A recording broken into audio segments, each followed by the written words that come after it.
Hello, what is good my brothers and sisters? This is Enemy Stand User here and welcome to chapter 245 of Jujutsu Kaisen. There's a ton of new information and moments from this chapter to go over, so let's dive right into it.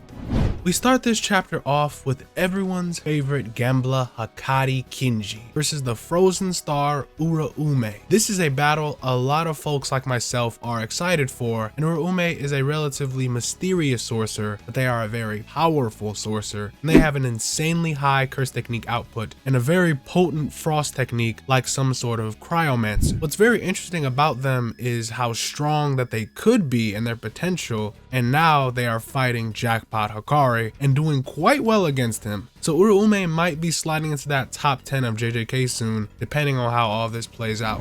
Uraume and Hakari soar above the city as Uraume unleashes a frost calm and freezes Hakari's arm, then proceed to bust the ice with their fists. It's a very good use of their curse technique, and they even think that the fight is over now. However, Hakari's arm instantly regenerates and he ragdolls Uraume, crashing down on a building. Uraume is very impressed by Hakari's healing speed and brings out in that single aspect regarding his reverse curse technique regeneration speed, it actually surpasses Sukuna and Gojo. That is an insane feat, and I know the Hakari gang are very happy about that one. Hakari then keeps up the pressure as Uraume tries to freeze his leg. Hakari rips his leg off, escapes their ice, and kicks Uraume through multiple buildings. Then bro proceeds to put his J's back on. I honestly cannot with this guy. But what's very interesting though is what Uraume recognizes in Hakari. They've barely talked, barely said anything to each other, yet they see that Hakari is different. Modern sorcerers today have this mindset of trying to remain human, almost like they tell themselves to not break things in order to keep their own humanity, while their own cursed ability inside of them grows. And Uraume brings out that human nature is the weakness of fearing loneliness, and Hakari has no such human nature. Therefore, I won't regard you as human. Uraume then gets serious, and they may be using some type of maximum technique or extension technique. However, Hakari says that he actually heard something familiar from his underclassman Yuta. He's insidious, but when it comes down to it, Yuta will get things done when it matters, and that's really what fascinates Hakari. I think this conversation is very interesting because basically, Hakari has a very similar mindset to Sukuna, not worried about future, loneliness, or identity, and sources from that golden age were in some kind of way just not human because their sorcery gave them the power to destroy and kill each other. However, the modern age has toned down a lot. Yet today, there are still sorcerers like Hakari who, in his own words, live for that fever in a sense, and he has strength that potentially can disregard all else. And Hakari was also fascinated by his underclassman Yuta because Yuta also has his humanity, yet when things need to get done when it matters, Yuta can lock in and seriously just turn that switch off. I think that's insanely cool at really how we're just getting hints that this next generation really can surpass Gojo. So now we end off this part of the chapter with Hakari all fired up. He's got his J's on, he put his tank top on, my guy is ready to ball. We then make it back to Uruma's trial against Sukuna. Judge Man accuses Yuji for mass murder in Shibuya in a retrial, and Uraume provides evidence that it was not Yuji, rather the real criminal was Sukuna. Uraume has all the proof that he needs to convict Sukuna. Unless Sukuna gaslights, he was mentally ill, or he pleads insanity, death penalty is all too certain. Yet Sukuna does not care at all. He tells them to hurry up with their trial. He only wants to see just what Haguruma's sword can do, and it doesn't really matter what he did or how he did it, just hurry up and get this over with.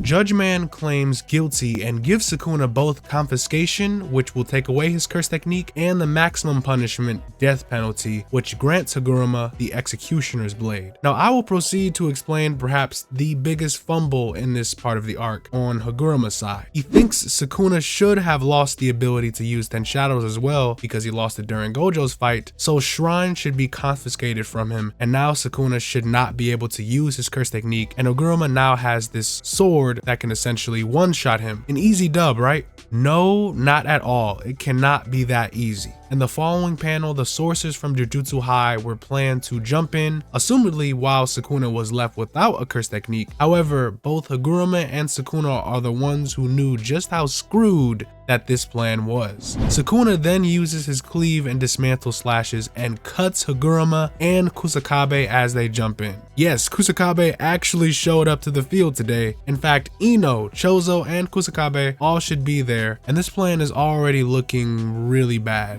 When Uraume's curse technique tried to confiscate Sukuna's technique, it did not actually succeed in taking Sukuna's shrine curse technique. Instead, if the target has a cursed tool like his Vajra dagger, then Judgeman would instead confiscate the lightning curse tool, leaving Sukuna free to use dismantle and cleave freely. Before we even get into that, the first thing to consider is why the hell is Uraume and Kusakabe even tanking even just base level dismantle and cleaves from 20 finger fully revived Sukuna no less? Absolutely no way that they did that. So A, the first option, Sukuna is just doing a little bit of trolling, and of course he wanted to see just what the squad has and wants to see Uraume's executioner sword. Or B, the second option, his curse technique output was lowered. Maybe Yuji had something to do with that. Or maybe Kusakabe did something to nullify the technique. It's either those things or Kusakabe and Uraume just have durability that can rival Gojo's. However, Uraume had a very unfortunate fumble, and his Judgeman has some very big drawbacks for how powerful the ability actually is. He can only charge one crime at a time, he can only confiscate one technique at a time, and if the target has a cursed weapon, then it only takes the weapon's curse technique. Gege gave Sukuna some very vicious plot armor if you ask me. Yes, Playful Cloud is the only cursed tool without a curse technique, meaning every other tool has one and thus is subject to be confiscated. Yet Judgeman can't even take away the murder weapon, aka Shrine, that Sukuna used to kill hundreds, if not thousands in Shibuya. That, to me, it's crazy. And that's ironic how Uraume didn't even know about the details of his own technique.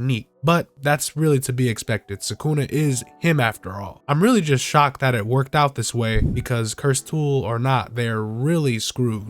Overall, I'm excited just for what the sorcerers will do against Sukuna. At this point, I gotta invest stocks in Yuji if he has something to counter Sukuna and at least gain a little bit of ground in this situation. So far, it's looking like this jump strategy is just not working out. But we do have some heavy hitters in the future that might pull through, such as Maki and maybe even Yuta. They don't really have a whole lot of options and there will probably be some major deaths going down the line, but I feel Sukuna isn't really going anywhere anytime soon and we're drawing this out all the way.